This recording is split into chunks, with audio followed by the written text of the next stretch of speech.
We live in an era of recency bias. Oh, yeah. Tell me about it. The 2018 draft class has taken leaps and bounds this year. Because everyone knew about Luka. People like Trae Young. But Ayton was like, and I feel like all those guys were getting slandered because they were with the Luka. Right. Right? Like, Luka was head and shoulders above everyone else. Let me just recap the top 10 for that draft class. Because a lot of guys are making noise in these playoffs. I think Bridges was in that draft class too, right? Bridges was the 10th pick. Okay. Yeah. So, yeah, he rounds out the top 10. So you got Ayton. This makes me sick looking at it, by the way. Yeah, I know why. We'll get to that in a second.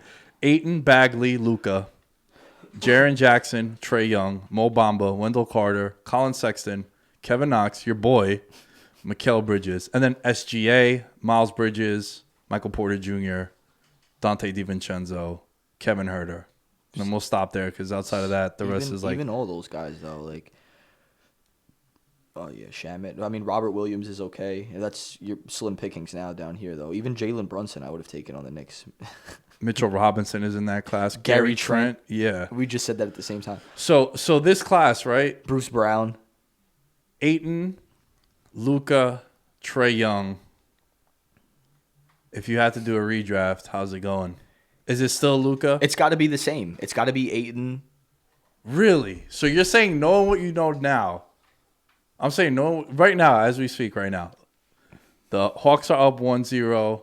Suns are up 2-0. And we know what Luka is. If you could redraft right now. 1,000%. You're still taking Ayton. You have to, and I'll tell you why. Okay, yeah. If you're the Suns, if you take Ayton, if you take Luka or you take Trae Young, Booker's not going to develop into the player he is now.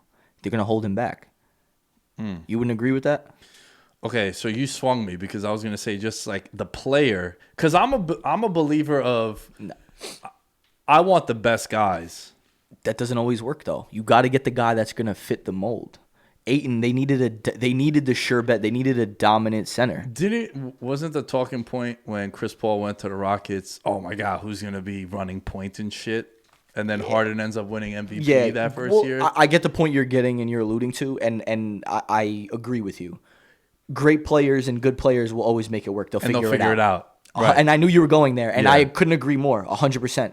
But you get a guy like Booker who is still trying to come into his own. Mm-hmm. You don't know how that's going to work if you bring in a rookie now who has to find his niche, and now you're set back another 5-6 years, in my opinion.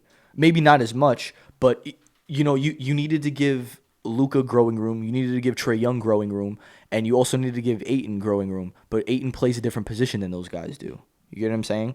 So he can find his own lane, but it's down low and in the front court as opposed to the back court. So they're not occupying the same space. Exactly. That was the big issues with LeBron, right? When Chris Bosh would come, Kevin Love, it's like they're not as productive because they occupy the same space as LeBron would. Exactly. And where they're great at is where LeBron's great at, and you're always going to defer to LeBron there. And to be fair, LeBron could play any position. He could play 1 through 5. Right. So he's so great that he'll go to the front court and let those guys excel or whatever. But you know how I feel about LeBron. Yeah. I'm with you on that, how we feel about LeBron. But, you look at these guys, like Jaren Jackson's been balling out with Memphis. Trae Young, obviously, here. Colin Sexton had a kind of a breakout year this year with the Cavs. Mikal Bridges, too. The only letdown so far I'm really looking at on this list right now, Wendell Carter for the Bulls. I mean, he was supposed to be really, really. They were counting on him to be the next Well, Bagley too. I wouldn't give up on Bagley. But you know what? With Bagley, I don't want to hold it against him, and it's unfortunate his injuries. I don't hold that against somebody. And he's also on arguably, I think right now the way things are, the worst franchise in the NBA. In sports, it's got to be up there in sports. Fair. They're with the Montreal Expos. Yeah, but they don't exist no more. No, I know. That's the whole thing. That was the joke. But, yeah. No, that's a good point, man. But Bagley, I wouldn't, like I said, injuries are unfortunate, and you can't hold that against him. It's not like he's purposely injuring himself. You get what I'm saying? You would go Ayton first? I would go Ayton, and then Luka, and then Trae. Probably.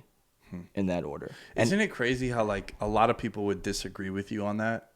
Because Luka is so head and shoulders. The consensus is that, he made All-NBA this year, too. And Trae Young is now in the conference finals. Ayton is in the conference finals. You draft these guys because you want to win a championship. Absolutely. seems like right now one of those guys is going to get one Yeah. before Luka. Yep. But now, for those people that disagree with me, I would ask them this question. If you look at all those players now, would you think they fit their respective teams like perfectly?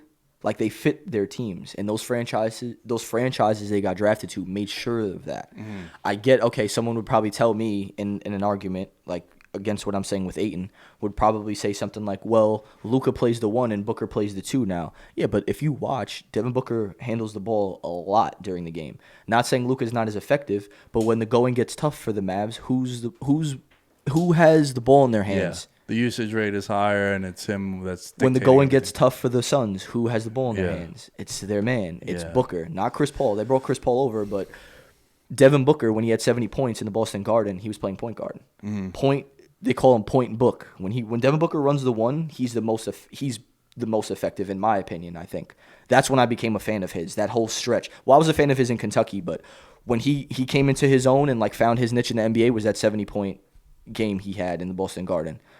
Shout out to Boss, man. I'll never forget watching a Kentucky game, and that was the year that they had all those they had 7 guys go in the first round. Booker didn't even start. He was a 6th man. Yeah, and Boss kept saying, he's like, yo, I think he's going to end up being the best one of the bunch. And it was like Cat was on the team too, and Cauley Stein also. Yep. And they were loaded. He's like, yo, I think Booker, the way the NBA was shifting into the whole 2-guard kind of, 3-ball and shit.